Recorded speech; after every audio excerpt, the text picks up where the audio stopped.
মানুষ হিসেবে আমরা সবাই কোনো না কোনো ভয় নিয়েই বাঁচি, কিন্তু কারো কারো জন্য এই ভয় এতটাই মাত্রাতিরিক্ত হয়ে যায়, তার জন্য স্বাভাবিক জীবনযাপন করাটাই অনেক কঠিন হয়ে দাঁড়ায়।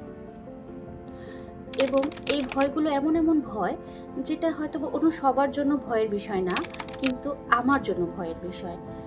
এমন হতে পারে যখন আমি ভাবি আমাকে কোনো ভাইবা পরীক্ষা দিতে হবে বা কারো সামনে প্রেজেন্টেশন দিতে হবে, হয়তো বা স্কুলে, কলেজে অথবা অফিসে আমাদের বসের সাথে কথা বলতে হবে বা টিচারদের সাথে কথা বলতে হবে। যখন আমরা এগুলো ভাবি তখনই আমাদের মধ্যে ভয় তৈরি হয়। কখনো কখনো এই ভয়টা এমনভাবে ছড়িয়ে পড়ে যে যেখানে অনেক মানুষ আছে সেই জায়গাগুলোতেও যেতে আমার ভয় লাগে, অথবা পাবলিক বাস, পাবলিক ট্রান্সপোর্টগুলো চড়তে হবে এটা ভাবলেও ভয় লাগে। এমনকি অচেনা মানুষের সাথে লিফটে উঠবো এটা ভাবলেও ভয় লাগে। এরকম যেখানেই সামাজিক কোনো যোগাযোগ করতে হবে সেখানেই আমি ভয়ে কুঁকড়ে যাচ্ছি, এবং এই ভয়ের জন্য আমি আমার স্বাভাবিক কাজগুলোও ঠিকভাবে করতে পারছি না। এই ভয় হয়তোবা স্বাভাবিক কোনো ভয় না, হয়তোবা কোনো মানসিক সমস্যা থেকে এই ভয় তৈরি হচ্ছে।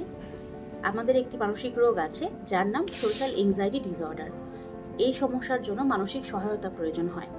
আমি হাবিবা সুলতানা রুন্ডি, একজন অ্যাসিস্ট্যান্ট ক্লিনিক্যাল সাইকোলজিস্ট। এই সমস্যা নিয়ে আমি অনেকদিন ধরেই কাজ করছি, এবং আপনারা চাইলে আপনারা আমার সাথে সাইকোথেরাপিতে বসে এই সমস্যাগুলো নিয়ে কাজ করতে পারেন। সাইকোথেরাপি, বিশেষ করে কগনিটিভ বিহেভিয়ার থেরাপির মাধ্যমে আমরা আমাদের ভয়ের উৎসগুলোকে খুঁজে বের করতে পারি, এবং কিভাবে এই ভয়গুলো আমাদের জীবনে প্রভাবিত করছে সেটাও খুঁজে বের করতে পারি, এবং আমরা কি উপায়ে এই ভয়গুলোকে জয় করে স্বাভাবিক জীবনে ব্যাক করতে পারি সেইটাও আমরা শিখতে পারব। রিল্যাক্সিতে সেশন বুক করতে ভিজিট করুন session.relaxy.com.bd তে।